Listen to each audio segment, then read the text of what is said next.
Sébastien Bernatchez. Quelles seront les conséquences de l'attaque menée aujourd'hui par l'Iran contre Israël? Téhéran a lancé près de 200 missiles en direction de l'État hébreu en riposte à la mort du chef et de haut placé du Hezbollah et du chef du Hamas dans des frappes israéliennes. Plusieurs missiles ont été interceptés et Israël ne rapporte que des blessés légers. Je fais le point avec notre envoyé spécial à Jérusalem, Manon Globensky. Manon, comment l'attaque s'est-elle déroulée?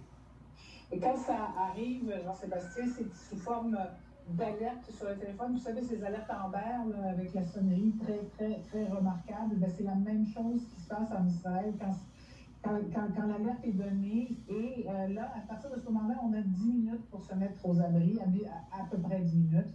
Donc, c'est ce qu'on a fait, mais en se dirigeant vers l'hôtel, on a pu voir déjà le ciel de Jérusalem s'illuminer de ces étincelles, des espèces d'étoiles filantes qui marquaient l'entrée en action du dôme de fer de ce système de défense aérien israélien qui interceptait donc ces missiles balistiques lancés à partir de l'Iran, attaque reconnue. 181 missiles balistiques lancés vers Israël, 2 fois plus que lors d'une riposte semblable de l'Iran en avril de cette année, donc pour se venger d'une attaque israélienne contre l'ambassade iranienne à Damas. Et c'est peu dire que la tension a augmenté entre Israël et l'Iran. Quelles sont les principales réactions dans la région? D'abord, Benjamin Netanyahou a pris la parole il y a quelques minutes pour dire que l'Iran va payer. Donc, on parle de riposte, on parle même de riposte coordonnée entre les États-Unis et Israël pour répondre à l'Iran. On dit qu'Israël va choisir le moment de cette riposte. Par ailleurs, on entend bien sûr beaucoup d'appels à la désescalade, justement à ne pas répondre, malgré que l'Iran, elle, estime que son attaque est légale, rationnelle et légitime. Il y aura un débat d'ailleurs dès demain au Conseil de sécurité des Nations Unies. Merci Manon. Au revoir. Make no mistake, the United States is fully supportive of Israel. Le président américain Joe Biden a rappelé son soutien indéfectible envers Israël. Les États-Unis affirment que Téhéran devra subir les conséquences de son attaque et ils ajoutent vouloir coordonner une réponse avec les alliés israéliens. Ottawa a lui aussi condamné sans équivoque l'attaque iranienne, tout en insistant à nouveau sur l'importance d'un cessez-le-feu pour mettre un terme à l'escalade des tensions au Moyen-Orient. La ministre des Affaires étrangères du Canada, Mélanie Joly. Moi, ce que je dis présentement, c'est que bien entendu, Israël doit être capable de se défendre. Mais ce qui est très, très important, c'est que la guerre cesse. Parce qu'il n'y a aucun scénario où ça va bien se finir. Le gouvernement fédéral exhorte les ressortissants canadiens qui se trouvent au Liban à fuir le pays dès que possible. Un débat d'urgence sur la situation au Liban est d'ailleurs prévu ce soir aux communes. Aux États-Unis.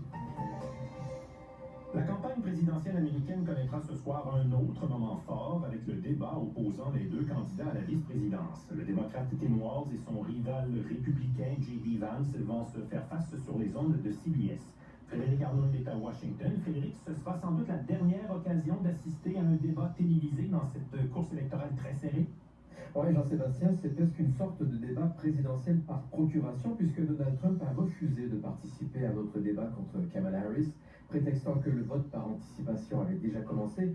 Certains pensent que c'est plutôt sa mauvaise performance face à la candidate démocrate qui l'a probablement découragé d'un autre duel. Donc ce soir, deux visions très différentes vont s'affronter, très représentatives aussi du choix auquel les Américains font face, deux personnalités très distinctes aussi. Tim Walz, le gouverneur du Minnesota, le coach comme on l'appelle, qui martèle le thème de la famille, de la classe moyenne, et en face, J.D. Vance, sénateur de l'Ohio, campé bien plus à droite avec l'agenda politique, social et économique de Donald Trump. Frédéric, qui a le plus à gagner dans le débat de ce soir? Si on regarde la perception des deux candidats dans l'opinion publique, Tim Walz a un avantage sur Vance. Il faut dire que le démocrate a assez bien réussi à dépeindre le républicain comme quelqu'un de maladroit, de weird, comme il l'a appelé, quelqu'un qui attaque les femmes sans enfants, les cat ladies, comme on les appelle. Et puis il y a aussi l'affaire de la fausse nouvelle d'Haïtiens qui mangeaient les animaux domestiques des citoyens de Springfield en Ohio. Une fausse nouvelle que Vance a lui-même poussée sur l'avant de la scène, et tout cela n'a pas vraiment aidé à remonter la popularité de celui-ci. Donc ce soir, c'est une occasion pour lui de passer à l'attaque et de marquer des points contre son adversaire démocrate. Ceci dit, généralement, c'est rare qu'un débat de candidat à la vice-présidence change grand-chose à la dynamique d'une campagne présidentielle, sauf que cette fois-ci, comme c'est le deuxième et dernier débat prévu, la tension sera probablement plus grande que d'habitude.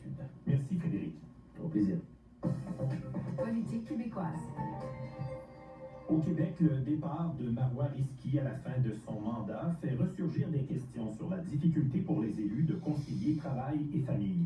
La députée libérale de Saint-Laurent a annoncé aujourd'hui qu'elle ne se représentera pas aux prochaines élections en 2026. Elle dit vouloir se consacrer davantage à son rôle de maire. Sébastien Desrosiers a préparé ce qui C'est avec le cœur gros, mais quand même très sereine que je suis devant vous. Au bout d'une réflexion de plusieurs mois, Marois Risky annonce qu'elle quittera la politique au terme de son mandat. Je ne veux pas être une mère à temps partiel. Elle en est arrivée à cette conclusion après la naissance de son deuxième enfant en juin. Son mari, député Gregory Kelly, et elle ont aussi un garçon de près de 2 ans.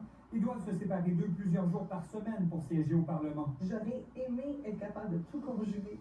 Je n'y arrive pas. Des élus de tous les partis ont souligné sa contribution. Geneviève Guilbeault de la CAQ et Gabriel Nadeau-Dubois de Québec solidaire reconnaissent que la conciliation travail-famille pose un défi. C'est difficile, mais ça se fait. Moi, j'ai eu 2 enfants en étant ministre et je le fais, mais je reconnais que c'est difficile. Ce serait bien au Québec qu'on soit capable d'attirer des jeunes qui veulent faire de la politique et qu'on ne leur demande pas implicitement d'abandonner leur projet de famille pour autant. Une halte garderie inaugurée ici l'an dernier fait partie des mesures qui ont été prises pour leur faciliter la vie, mais il faut aller plus loin, croit le leader du gouvernement, Simon Jolin Barrette. Je pense qu'on doit moderniser le Parlement, puis notamment le vote à distance, c'est un des éléments qui nous permettrait d'avoir des élus québécois n'ont pas droit non plus à un réel congé parental, comme quoi des obstacles demeurent, particulièrement pour les femmes en politique. Ici Sébastien Desrosiers, Radio-Canada, Québec. Le gouvernement Legault nie avoir aidé Northvolt à éviter l'examen du Bureau d'audience publique sur l'environnement et il assure ne pas avoir modifié les règles pour avantager l'entreprise québécoise. Pourtant, de nouveaux courriels et clavardages déposés entre eux au tribunal montrent que des fonctionnaires chargés d'analyser le projet se sentaient contraints de l'approuver. Le premier ministre François Legault a réagi à ces informations. D'abord, j'entends qu'il y a des bonnes nouvelles qui s'en viennent au niveau financier. Donc, on va attendre des confirmations. Maintenant, on a toujours dit que c'est une nouvelle filière. Nous, on juge qu'on n'a pas à faire un pas, puis on n'a pas changé d'idée là-dessus. Pendant ce temps-là, à Ottawa, le gouvernement libéral se montre réticent à acquiescer à la demande du Bloc québécois de faire adopter 2 projets de loi d'ici la fin octobre. L'ultimatum lancé la semaine dernière par le chef bloquiste Yves-François Blanchet ne semble pas trouver d'oreille attentive au sein du Conseil des ministres. Précision de Christian Noël. Un rassemblement à l'ombre du Parlement pour un ultimatum libéraux. Je connais plein de gens qui